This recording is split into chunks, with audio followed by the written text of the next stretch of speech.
प्रभात देवियों और सज्जनों, मैं कर्नल सोफिया कुरैशी और मेरे साथ विंग कमांडर व्योमिका सिंह आज आपको 6 से 7 मई 2025 की रात 1:05 से 1:30 बजे के बीच भारतीय सशस्त्र बलों द्वारा अंजाम दिए गए ऑपरेशन सिंदूर के बारे में जानकारी देंगे।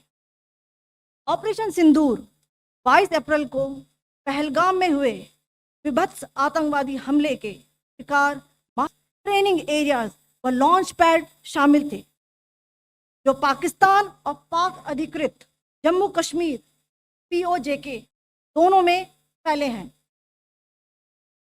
Operation Sindoor was launched by Indian Armed Forces to deliver justice to the victims of Pahalgam terror attack and their families.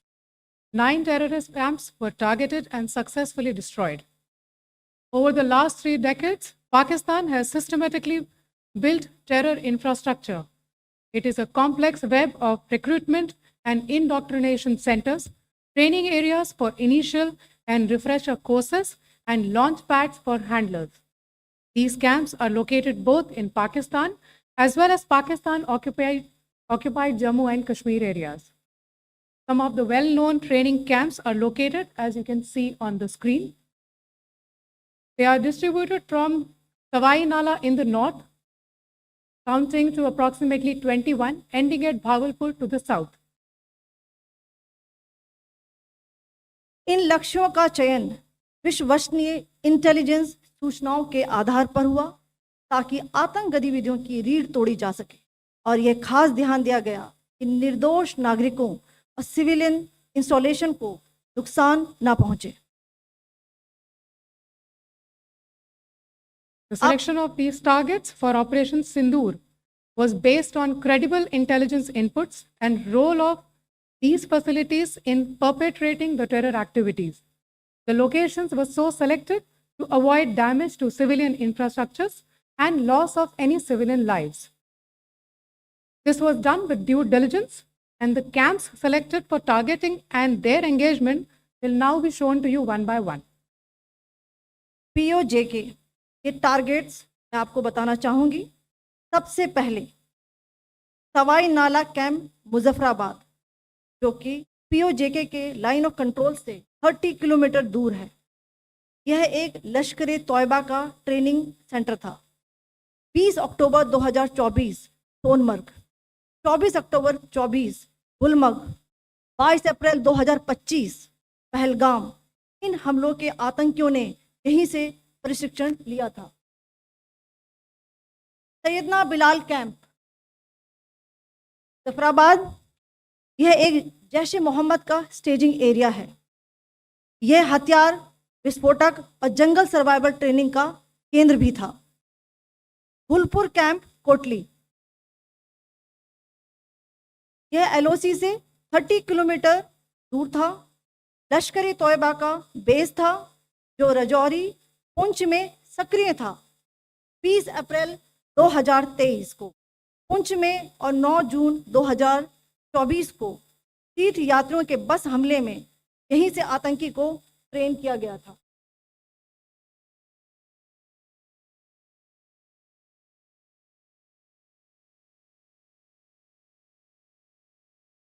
Barnala camp Bhimber, ये LOC से 9 किलोमीटर दूर है। यहाँ पर हथियार, हैंडलिंग, IED व जंगल सर्वाइवल का प्रशिक्षण केंद्र था। अब्बास कैंप कोटली,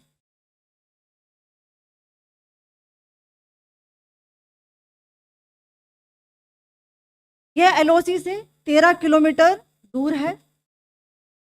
लश्कर-ए-तौयबा का फिदाइन यहाँ तैयार होता था।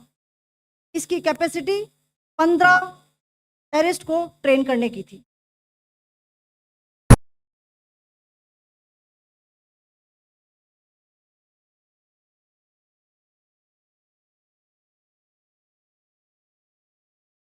अब मैं पाकिस्तान के अंदर के टारगेट से अवगत कराना चाहूँगी। पहला, सर्जल कैंप सियालकोट, यह अंतर्राष्ट्रीय सीमा से 6 किलोमीटर की दूरी पर है, सांबा कटवा के सामने।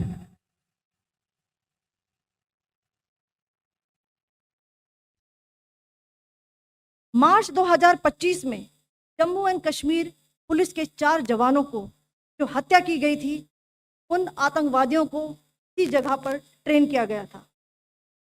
दूसरा, महमूना जाया कैंप सियालकोट, यह 18 से 12 किलोमीटर आईबी से दूर था। हिजबुल मुजाहिदीन का बहुत बड़ा कैंप था। ये कठुआ जम्मू क्षेत्र में आतंक फैलाने का नियंत्रण केंद्र था। पठानकोट एयरफोर्स बेस पर किया गया हमला भी इसी कैंप से प्लान और डायरेक्ट किया गया था। मरकज ताइबा मुरीद के, यह आईबी से 18 से 25 किलोमीटर दूरी पर है। 2008 के मुंबई हमले के आतंकी भी यहीं से प्रशिक्षित हुए थे। अजमल कसब और डेविड हेडली भी यहाँ ट्रेन हुए थे।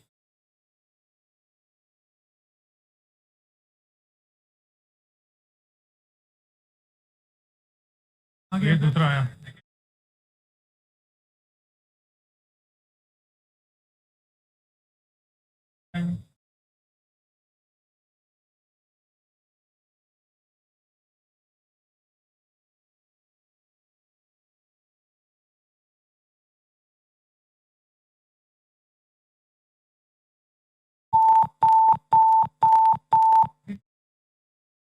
एंक्लोजर सेम ही है, just hit the target.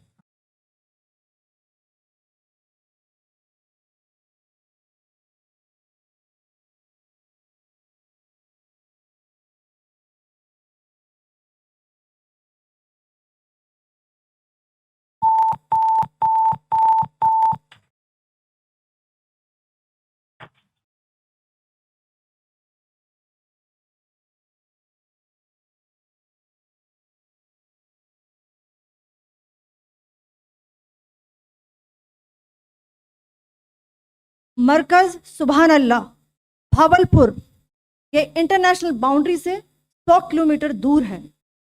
Jaish ए मोहम्मद का मुख्यालय था। यहाँ पर रिक्रूटमेंट, ट्रेनिंग व इंडोक्ट्रिनेशन का केंद्र भी था। शीर्ष आतंकी अक्सर यहाँ आते थे। मैं आप सबको बताना चाहती हूँ कि किसी भी सैन्य ठिकाने का निशाना नहीं बनाया गया और अभी तक किसी तरह की नागरिक क्षति की रिपोर्ट नहीं है। धन्यवाद। जय Hind. The strike on the terror camps were undertaken through precision capability, as shown to you. A niche technology weapons with careful selection of warheads was ensured so that there will be no collateral damage. The point of impact in each of the target was a specific building or a group of buildings. All the targets were neutralized with clinical efficiency, and the results reiterate the professionalism of the Indian Armed Forces in the planning and execution of their operations. No military establishments were targeted. India has demonstrated considerable restraint in its response. However, it must be said that the Indian Armed Forces are fully prepared to respond to Pakistani misadventures, if any, that will escalate the situation. Jai Hind, and thank you very much.